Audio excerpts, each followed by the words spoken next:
আমরা বিশ্বাস করি এই 24-এর অভ্যুত্থানের পরবর্তী সময়ে পুরো বাংলাদেশে যে নতুন করে একটি দল তৈরি হয়েছে, সেই দলটির নাম কি আপনারা জানেন? সেই দলটির নাম হচ্ছে বাংলাদেশ জাতীয়তাবাদী সুবিধা বঞ্চিত লীগ। বাংলাদেশের নতুন একটি দল হয়েছে, দলটির নাম হচ্ছে বাংলাদেশ জাতীয়তাবাদী সুবিধা বঞ্চিত লীগ। এরা হচ্ছে সেই গিরগিটি, যেই গিরগিটিরা 5ই আগস্টের আগে পর্যন্ত গর্তে লুকিয়েছিল। 5ই আগস্টের পরে তাদের ত্যাগই হচ্ছে সবচেয়ে বড় ত্যাগ। এরা হচ্ছে সেই গিরগিটি, যেই গিরগিটিরা 5ই আগস্টের আগে যাদেরকে হারিকেন দিয়েও খুঁজে পাওয়া যায়নি, 5ই আগস্টের পরে তার এক একজন মহানায়ক। এই গিরগিটিরা হচ্ছে সেই গিরগিটি যাদেরকে আপনারা ওই লেক পার থেকে শুরু করে আমাদের যে মোস্তফাপুর রয়েছে, কিংবা ওই কিলোমিটারের পর কিলোমিটার আপনার যে একসাথে রাজপথে আপনারা সংগ্রাম করেছিলেন সেখানে খুঁজে পাননি, কিন্তু এখন বিভিন্ন বড় বড় অন্যতম প্রধান সমন্বয়ের পদে তাদেরকে আপনি খুঁজে পাবেন।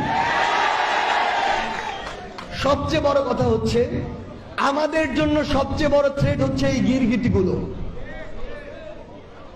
প্রত্যেকটি অভ্যুত্থানের পূর্বে এবং পরে এরকম অসংখ্য সুবিধাবাজ, বঞ্চিত, এবং সবচেয়ে বড় কথা হচ্ছে এদের সাথে আপনি আজকে কথা বলবেন, এরা সকল কিছুতে বৈষম্যের শিকার। এরা শুধু এটি বলতে পারে না যে এরা জন্মগতভাবে বৈষম্যের শিকার, কারণ এটি বললে তো দায়টা অন্য জায়গায় চলে যায়।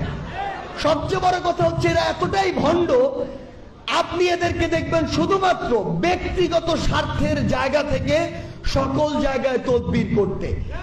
এদের কাছে আপনি কখনোই দেখবেন না এরা পুরো মাদারীপুরের কথা বলছে, পুরো দেশের মানুষের কথা বলছে, এই দেশের কথা বলছে, এই দেশের যে পুরো জনগণ তাদের কথা বলছে। তারা কি বলবে? তারা এই জায়গার কাজী হতে যায়, তাদের জন্য সুপারিশ করে দেন। তারা বলবে তারা ওই জায়গার পিয়ন হতে চায়, তাদের জন্য সুপারিশ করে দেন। তারা বলবে তারা এক দেশ থেকে আরেক দেশে যেতে চায়, তাদের জন্য সুপারিশ করে দেন। তারা বলবে তারা এক জেলা থেকে আরেক জেলায় ট্রান্সফার পেতে চায়, তাদের জন্য সুপারিশ করে দেন। কিন্তু এই সুপারিশ লীগগুলো 5ই আগস্টের আগে তাদেরকে কোথাও কোনো কিছু দিয়ে আপনি খুঁজে পাবেন না। আমাদের সবচেয়ে গুরুত্বপূর্ণ যে বিষয়টি হচ্ছে, সেটি হচ্ছে আমরা এখানে যে মানুষগুলো রয়েছি, এই মানুষগুলো যদি আমরা ঐক্যবদ্ধ না থাকি, তাহলে এরকম বিভিন্ন প্রকারের লীগ আপনার আমার মাঝে বিভিন্ন চেহারায় ঢুকবে, আমাদের মধ্যে বিভাজন সৃষ্টি করবে, ছোট ছোট লোভ দেখিয়ে আমাদেরকে বিভিন্নভাবে আসামির কাঠগড়ায় দাঁড় করাবে, এরপরে আরেকজনের কাছে গিয়ে আপনাকে নিয়ে বদনাম করবে।